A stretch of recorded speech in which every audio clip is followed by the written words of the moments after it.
Bonsoir, une fois de plus, je suis heureuse de vous retrouver pour ce nouveau numéro de votre émission. Vous êtes de plus en plus nombreux à nous suivre et pour cela, je vous dis merci. Les réseaux sociaux sont souvent accusés d'être des choses un petit peu étranges sur lesquelles on peut faire des rencontres parfois fort désagréables. Ce n'est pas du tout le cas de notre invité d'aujourd'hui. Certains découvrent leur passion pour l'écriture sur le tard. Ce n'est absolument pas le cas de celui que je reçois aujourd'hui. En effet, à l'âge de 10 ans, il écrit sa première BD, mais aussi sa première chanson. À l'âge de 13 ans, il écrit une autre BD en 15 volumes sur des cahiers qu'il fera lire sans doute et assurément à ses copains. L'histoire qu'il a écrite se passe sur le continent africain, particulièrement au Kenya et en Tanganyika, l'actuelle Tanzanie, mais tout à l'heure, il nous en dira un peu plus. C'est d'abord le dessin qui a été la première passion de notre invité. Il est ému lorsqu'il regarde un film qui aborde le sacrifice du roi Léonidas Ier qui a régné à Sparte, cette ville grecque, de -489 à -420 avant Jésus-Christ. Roi qui s'est opposé de façon héroïque aux Perses, l'actuel Iran. Vous avez bien compris que notre invité est passionné de mythologie grecque. D'ailleurs, certains de ses textes font référence à cette période. Mais de qui s'agit-il, me direz-vous? Je poursuivrai en disant qu'il a déjà obtenu de nombreux prix pour la qualité exceptionnelle de sa poésie. En 2019, par exemple, il reçoit le prix Monica Rinchon de la poésie néoclassique de la francophonie. En 2020, il publie aux éditions Negmaron un ouvrage de contes bilingue en karukkérien et français, comme il le dit lui-même, destiné aux écoliers et aux collégiens. C'est pour moi un honneur de recevoir Djanka Martel, auteur, poète, illustrateur et bien d'autres encore. Notre invité semble passionné par la culture. Et comme vous l'avez remarqué, j'aime bien commencer de temps en temps comme ça par une petite définition. Alors, selon l'UNESCO, la culture, dans son sens le plus large, est considérée comme l'ensemble des traits distinctifs, spirituels et matériels d'une société ou d'un groupe social. Elle englobe, outre les arts et les lettres, les modes de vie, les droits fondamentaux de l'être humain, les systèmes de valeurs, les traditions et les croyances. Nous demanderons alors à notre invité si le fait d'avoir écrit a changé sa façon de voir le monde. Ce qui frappe chez Djanka Martel, c'est sa culture. Alors, Djanka Martel, je suis heureuse de te recevoir. Je vais te tutoyer parce que le principe de cette émission, c'est une conversation avec mon invité. Alors, est-ce que tu peux nous dire en quelques mots quel est ton parcours littéraire et artistique? Bonsoir tout le monde. Bonsoir Laure et merci pour ton invitation. Alors, mon parcours, il est un peu à l'image de ma vie. J'ai commencé très tôt à écrire et j'avais 10 ans quand j'ai écrit véritablement mon premier texte littéraire. C'était une chanson qui avait trait à la ville de Sparte. Très jeune, j'ai été passionné par l'histoire. Je suis féru d'histoire. J'ai lu beaucoup d'ouvrages sur l'histoire de toutes les nations, de toutes les civilisations. Et j'avais été frappé par l'histoire justement de ce roi Léonidas qui avait affronté Xerxès, l'empereur des Perses, et qui, à la bataille des Thermopyles, avait sacrifié son existence pour pouvoir protéger la Grèce tout entière.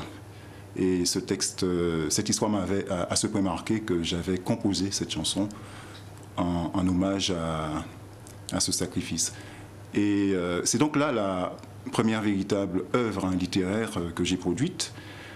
Mais parallèlement à ça, je dessinais. J'ai commencé à dessiner un peu plus tôt, vers l'âge de 6 ans. Et là encore, j'ai été passionné par le dessin. Et je suis venu à cela par la bande dessinée. À cette époque, je ne suis pas né de la dernière pluie, dirais-je, nous avions des bandes dessinées que nous lisions. Et les gens de ma génération connaissent, hein. Bon, c'était Hakim, c'était Zombla, c'était Tarzan et tout ça. Et j'ai découvert ce monde-là et je suis tombé dedans, un peu comme l'autre était tombé dans le chaudron. Et ça m'a fortifié, voilà. J'ai apprécié, j'ai aimé et j'ai appris à regarder le dessin. J'ai appris à étudier les techniques et les développer par les différents illustrateurs. Et donc j'ai apprécié cet art-là et j'ai commencé à le pratiquer. Donc ça, c'est un peu plus tôt que la littérature. D'accord. Mais alors, quand tu commences comme ça à dessiner, est-ce que tu as été encouragé par ta famille? Est-ce que tu as eu à prendre des cours de dessin ou alors tu es plutôt autodidacte? Alors, je suis totalement autodidacte. Mes parents regardaient cela avec un œil un peu, je dirais, avec bienveillance, mais sans plus. Voilà, je n'ai pas été soutenu, mais je n'ai pas été non plus empêché. Et pour donner une anecdote, là encore, ma première œuvre, c'est quelque chose d'assez particulier. J'avais 6 ans justement, quand j'ai dessiné sur le mur d'une des salles principales de la maison de ma grand-mère, j'ai été élevé par ma grand-mère, un dessin très particulier, très spécial pour un enfant de cet âge. Il s'agissait d'un cimetière. Oh, ouais. Pourquoi? C'est bizarre, mais c'est ainsi, parce que si je me rappelle bien, nous revenions de l'illumination. C'était le 1er novembre, un peu après la Toussaint. Et ma grand-mère est de Morne-à-l'Eau, et donc nos parents sont enterrés là. Et j'avais été à la Toussaint, et j'avais vu quelque chose de fantastique. Le cimetière de Morne-à-l'Eau, je ne sais si tu as déjà eu l'occasion d'assister à la Toussaint à ce moment-là, c'est vraiment fantastique. Et enfant que j'étais, ça a été un émerveillement de voir toutes ces couleurs, de voir toutes ces lumières, de voir ces bougies, de voir cette population aussi et la ferveur qui était associée à cet événement. Et ce qu'il y avait aussi de marquant, c'est la vision qu'avaient les enfants justement de cela. C'est que nous courions dans le cimetière, c'était un lieu de jeu. Voilà. Et les jeunes, je ne le faisais pas, j'étais trop sage pour ça, mais ils faisaient des batailles de caca-bougie. Oui, absolument. Voilà, on se rappelle de ça. Et ça m'avait tellement frappé, tellement marqué et profondément inspiré. Quelques jours plus tard, j'ai donc dessiné sur le mur de ma grand-mère ce cimetière. Et je te dirais la chose suivante, c'est que ce cimetière est resté sur le mur pendant plus de 10 ans. Il n'a jamais été effacé. Mais alors, excuse-moi de t'interrompre, quelle a été la réaction quand même de ta famille? Parce qu'un cimetière à l'âge de 6 ans, est-ce que ça n'a pas produit un choc? Surtout qu'on connaît un petit peu, on est dans un contexte quand même magico-religieux en Guadeloupe. Un enfant de 6 ans qui dessine un cimetière, est-ce que ça n'a pas effrayé ta famille? Alors, je ne peux pas le dire puisque je n'ai pas souvenir de ces réactions-là. Très honnêtement, c'est très ancien, très vieux. Mais la seule chose qui m'a frappé, c'est que mon dessin n'a pas été effacé, qu'il a été préservé, respecté et il est resté sur le mur. C'est signe, quelque part, qu'on m'ouvrait, en quelque sorte, les bras. Absolument. Et qu'on me disait, continue. Voilà. D'accord.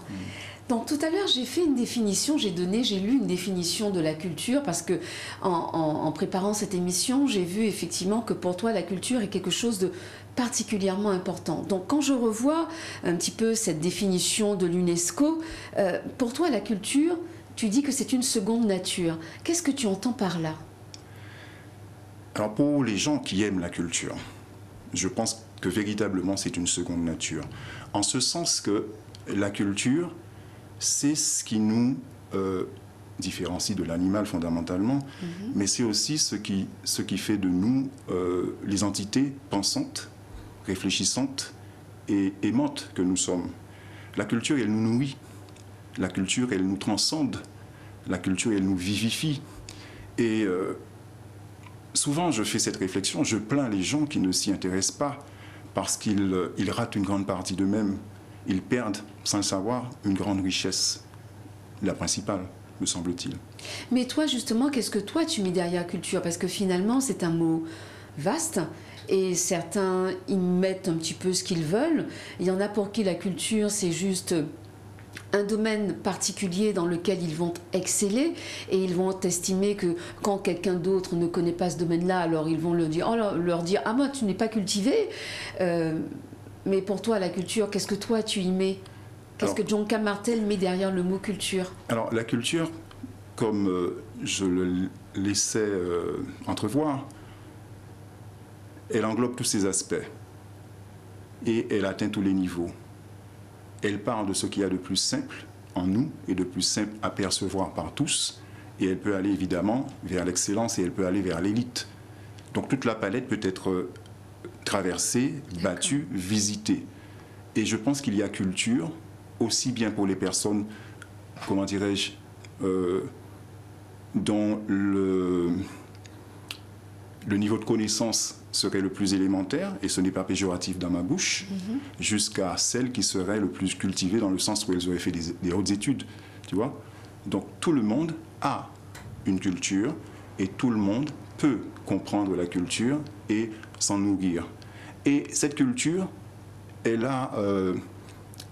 part des éléments populaires. Elle peut partir de ce qu'on appelle vulgairement populaire pour aller vers ce qu'on appelle quelque chose d'élitiste. Il y a toute une palette qui peut être brassée par chaque individu. Et l'essentiel, c'est que chacun puisse, évidemment, trouver sa part, s'en nourrir et aussi donner. Parce qu'il y a le va-et-vient. Il y a le fait qu'on reçoive et il y a aussi le fait qu'on donne. Et c'est cela, en quelque sorte, ma définition de la culture. Alors en ce moment, je pense que tu as dû suivre qu'il y a donc dans l'ancien Centre des Arts, ou peut-être futur, on espère, Centre des Arts, des artistes qui sont réunis et qui estiment que la culture, quelque part, elle est en danger puisque manifestement, on n'a pas véritablement de lieu de production. Quel est ton sentiment là-dessus, toi qui justement est à la fois poète, illustrateur? Est-ce que tu estimes que la culture en Guadeloupe n'est pas suffisamment prise en compte? Je le pense. Très honnêtement, comme beaucoup d'artistes, nous avons tous ce sentiment. On a l'impression que les autorités ne prennent pas la vraie mesure de la culture et n'ont pas la conscience profonde que celle-ci est importante, aussi bien pour le présent du pays que pour son futur. La culture, c'est ce qui nourrit l'âme, c'est vrai. Mais ça peut aussi nourrir le ventre, ça peut donner de l'activité, ça peut donner du travail.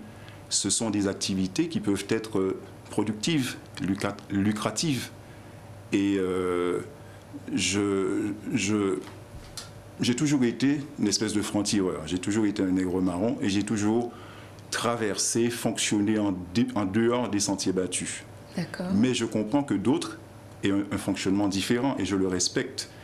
Et pour ma part, le fait qu'il y ait ou pas de centre des arts, ça ne me pose pas de problème. Je le dis pour que ça soit clair. Hein. Mais je comprends que d'autres aient besoin justement d'un endroit, d'un centre, où pouvoir présenter leur travail, où pouvoir s'exprimer, où pouvoir aussi créer, assurer leur création. Ça, c'est important. Tout à fait. Voilà. Alors, tu disais que tu étais un nègre marron de la culture, un nègre marron dans ton fonctionnement, je suppose, créatif. Qu'est-ce que toi, tu entends par là? C'est quoi pour toi être un nègre marron donc, de la création à la fois littéraire, culturelle de manière générale? Alors, être un nègre marron, c'est, comme je le disais, c'est sortir des sentiers balisés, tracés. Et ça, j'ai toujours vécu. Je vis, même actuellement, hors du système. Je n'entrerai pas dans les détails, mais les gens qui me connaissent savent que John K. Martel, c'est quelqu'un qui n'est pas dans le circuit traditionnel, qui n'est pas dans le moule, et je ne l'ai jamais été. Et je fonctionne comme cela depuis tantôt. Hein. Bon, à la vérité, ça m'a valu quelques soucis, je ne le cacherai pas. Mais c'est un choix, et c'est aussi quelque chose qui me permet d'être totalement moi-même, et de pouvoir faire ce que je veux, de pouvoir dire ce que j'entends dire. Voilà. Parce que lorsqu'on est dans le système, bon, on est un peu cadenassé, on est un peu, voilà, on ne peut pas totalement s'exprimer de façon libre. De façon libre. D'accord. Donc, revenons un petit peu à ton écriture. On a parlé tout à l'heure donc de ton talent d'illustrateur. Mais pour ce qui est donc de la poésie, j'ai vu que tu avais obtenu de très nombreux prix, notamment celui dont j'ai parlé tout à l'heure dans mon introduction. J'ai observé aussi que souvent tes textes poétiques sont assez longs. Quelles seraient, si jamais tu avais à présenter au public les particularités de ta poésie, tu dirais quoi? Qu'est-ce qui caractérise la poésie de Djanka Martel? Vaste question. Alors, ma poésie, elle est multiforme parce qu'elle elle puise son inspiration dans tous les sujets, dans tous les domaines, je vais chercher cette inspiration dans tous les horizons. Je m'intéresse au monde, je m'intéresse à mon pays, je m'intéresse à la Guadeloupe, mais je suis totalement aussi ancré et ouvert sur le monde. Et ça depuis mon enfance, hein. Je l'indiquais très tôt, j'ai beaucoup lu, et j'ai lu des livres qui parlaient du pays, qui parlaient de la Guadeloupe, mais j'ai aussi beaucoup lu sur l'histoire du monde. Et ça, c'est ancré en moi. Je pense que on doit partir effectivement de qui l'on est. De qui l'on est, de ses bases, de sa racine, et l'on doit s'ouvrir au monde. Et le faire totalement, franchement. Le monde nous appartient. La Guadeloupe nous appartient, mais le monde aussi est à nous. Et j'ai toujours vu ça comme cela. Donc mon écriture, elle est ouverte. Et je parle de tout. Tout m'intéresse. J'écris sur l'Afrique, j'écris sur la Chine, sur le Japon, sur les États-Unis, et sur la Guadeloupe. Beaucoup sur la Guadeloupe, mais surtout sur le monde entier aussi. Alors justement, est-ce que tu ne crains pas, bon même si j'ai bien compris que vu que tu as une mentalité de nègre marron, donc je pense qu'il n'y a pas grand-chose que tu craignes, mais est-ce que tu ne crains pas qu'on trouve que tu ne sois pas suffisamment ancré dans ta terre fondale, comme les gens aiment à dire? Est-ce que tu ne crains pas que ce soit peut-être un reproche que l'on puisse te faire? Alors, ce reproche serait totalement infondé. Les gens qui me connaissent savent ce que j'ai fait. Alors justement, est-ce que tu peux en parler un petit peu aux téléspectateurs? Oui. Même si certains te connaissent déjà, je sais. Alors,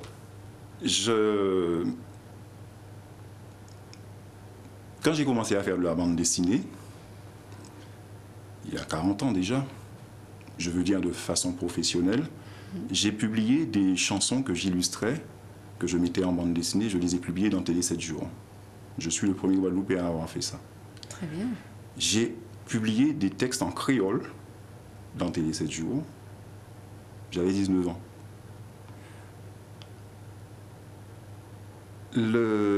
L'année d'après, en 84, j'ai conçu une saga africaine de 60 planches qui racontait l'histoire d'un prince africain qui luttait contre des trafiquants d'esclaves arabes. Bien. J'ai publié ça aussi dans Télé 7 jours. Et en 85, j'ai participé au Jeu Fleureau de la Guadeloupe et j'ai reçu l'Hibiscus d'or en poésie créole. La même année, j'ai reçu le prix du conte créole en bande dessinée, concours organisé par le Centre d'action culturelle de la Guadeloupe. Et dans le prolongement, j'ai illustré mon premier ouvrage qui s'appelle Ramboulé, qui avait été écrit par Alex Nabis et qui était un ouvrage en créole. D'accord. Donc, depuis 40 ans, je suis ancré dans notre culture et je produis et j'aide à produire dans ce domaine-là. J'ai beaucoup écrit en créole, énormément. J'ai des œuvres, une masse énorme de textes que je vais prochainement publier, faire sortir. D'accord. Et donc, je pense quand même avoir œuvré en la matière. Et ce serait, très honnêtement, me faire injure que quelqu'un puisse imaginer que je ne sois pas suffisamment ancré dans notre culture. Tu serais hors sol. Ah, je ne suis pas du tout hors sol, bien au contraire. Voilà. Absolument. Alors justement, j'aimerais bien que tu nous lises un extrait d'un poème qui m'a beaucoup touchée, alors qui s'intitule Haïti. Je pense que c'est un hommage que tu rends à Haïti. Haïti, comme nous le savons, est donc dans la Caraïbe, enfin je dis nous, comme cette émission est aussi regardée par d'autres personnes qui ne sont pas guadeloupéennes, qui ne sont pas caribéennes, donc Haïti donc, est une île, une grande île de la Caraïbe, qui a été effectivement à un certain moment possession, colonie française. et qui a eu son indépendance déjà depuis pratiquement presque 1804. Voilà, donc pratiquement 300 ans.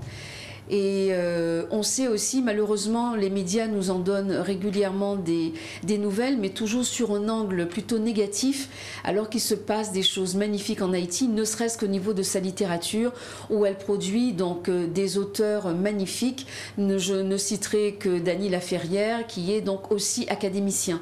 Donc, est-ce que tu pourrais nous lire quelques strophes de ce texte que j'ai particulièrement aimé, Haïti? Tout à fait. Je vais faire ça.